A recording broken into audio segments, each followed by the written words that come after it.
everyone, it's Mrs. Victor. I'm here to make one of the favorite dishes that we have at my house that my kids love. It's called chicken casserole. So I have gotten a lot of the items already prepared, which is what makes it really easy. You can make the noodles ahead of time, you can make the chicken ahead of time. So that's kind of what I got going on here with all of our ingredients, which I'm gonna go over with you. But first, we always want to wash our hands. So I'm gonna step over here to the sink. Wash our hands nice and clean before we touch all of the food items. Okay. So I'm going to go over all the ingredients with you on what you'll need to cook this dish. First, I have 1 box of pasta. Now, the type of pasta that we like to use is called rotini. They're little spiral noodles. They just kind of soak up all of the liquid nicely and make it taste really yummy. We need some chicken, which I've already cut and cubed, 2 chicken breasts. We have shredded cheddar cheese. We have some milk. We have some mayonnaise. We have, this is one of the seasonings that I like to use. It's called Lowry's seasoned salt. Comes in an orangish, reddish container. We have Italian breadcrumbs for the topping, some cooking spray, cream of chicken soup, and we have some garlic powder, and we have some pepper, and last but not least, we have some melted butter that's gonna go on the top. So my noodles are nice and cool. I don't like to use hot noodles because it kind of just makes everything melt right away, and it's just kind of funny to stir. So the noodles are nice and cool in this really big bowl. And the first thing I'm going to do is add my chicken. So like I said, this is 2 cups of chicken, cubed. I let my chicken cool off too. So we got 2 cups of chicken. There we go. Okay. And 2 cups of shredded cheese, which I've already shredded up. If you like cheese, you can always add a little bit more. We like cheese. I've got 1 cup and 2 cups of cheese. All right, so this is all finished. So then what we're going to do is open our cream of chicken soup. And we can just go ahead and pour that on in.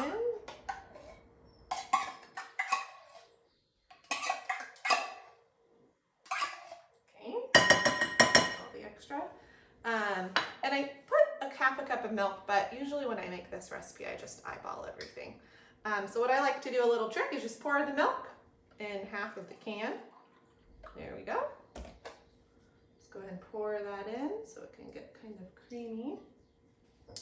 And I also have 1/3 of a cup of mayonnaise that I've already put in here. So pour that in. Okay. So those are all of the wet ingredients. Now we're going to add some seasonings.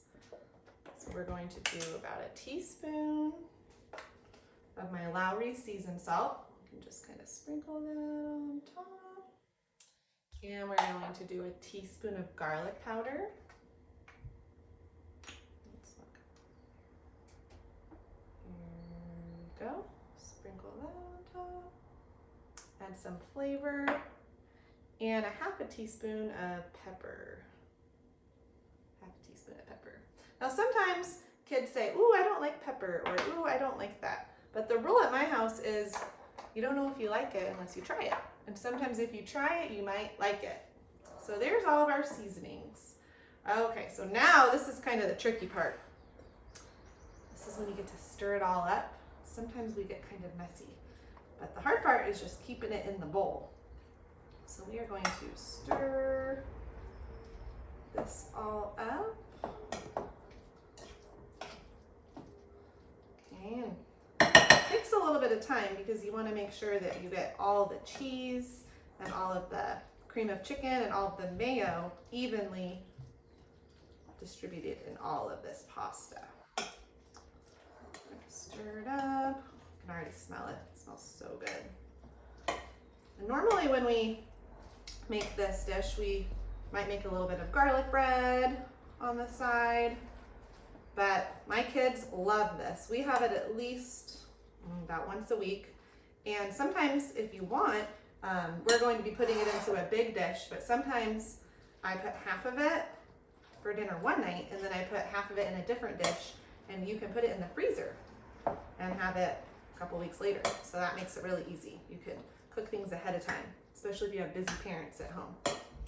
Okay, I'm gonna kind of, see I've got all this cheese stuck on here, so we're gonna wanna spread that all out a little bit more. We're almost there. All right. Okay, looks about right. All right, so tonight we're going to have a big casserole so we can have leftovers tomorrow before some sports. So I'm going to take my cookie spray, and this is what I use so it doesn't stick to the pan. So I'm gonna take my cookie spray and spray it on the bottom here. Okay, and then I'm just gonna dump it all in, and it's gonna be so good. There we go. Get all that cheese at the bottom, all that yummy sauce. Okay. So then you want to kind of smush it down so it's nice and even. And I like to pack it in so it's nice and tight. Everything will cook the same way. Okay. Now at this point, if you or your parents wanted to make this ahead of time, this is when you would just cover it up with some foil and put it in the fridge, or you can put this whole thing in the freezer for another night. But if you're going to put it right in the oven, you would preheat it to 350 degrees and cook it for about 15 minutes. Now I'm gonna skip a step here. I'm going to do my toppings now. Normally I do the toppings about halfway through, but this works just as well. So these are Italian breadcrumbs. They've got a lot of yummy seasoning, and we're gonna do about a cup of breadcrumbs. Okay, and I just sprinkle it all over the top. If the kids are helping, this is what they like to do, just kind of sprinkle it. Now, if you don't really like breadcrumbs too much, you might want to go a little lighter on them, but this is actually my kids' favorite part, is the crunchy breadcrumbs. So we like a lot of them. So I'm gonna go ahead and put that right over the top. Get the corners. We love the breadcrumbs. So it's almost finished. Lastly, I have half of a stick. Just take the whole stick of butter, cut it in half, and I melted it in the microwave for about 20 seconds. And this we just drizzle over the top, just to add a little bit more flavor. And then these breadcrumbs are they're gonna turn brown and they get a little bit crispy. And then some of the noodles on top get a little crispy. And at my house, that's our favorite part. Okay, so like I said, you can do it this way and just put them in the breadcrumbs first, or you can do it halfway if you don't want your breadcrumbs too crispy. So I'm going to go ahead and put this in the oven it cooks for about 30 minutes. And then take it out and let it cool, and then you just dig right in and you eat it for dinner, and it is delicious. Here we go. All right, I'm gonna put it in the oven in about 30 minutes. We'll have a yummy dinner. Hope everyone enjoys.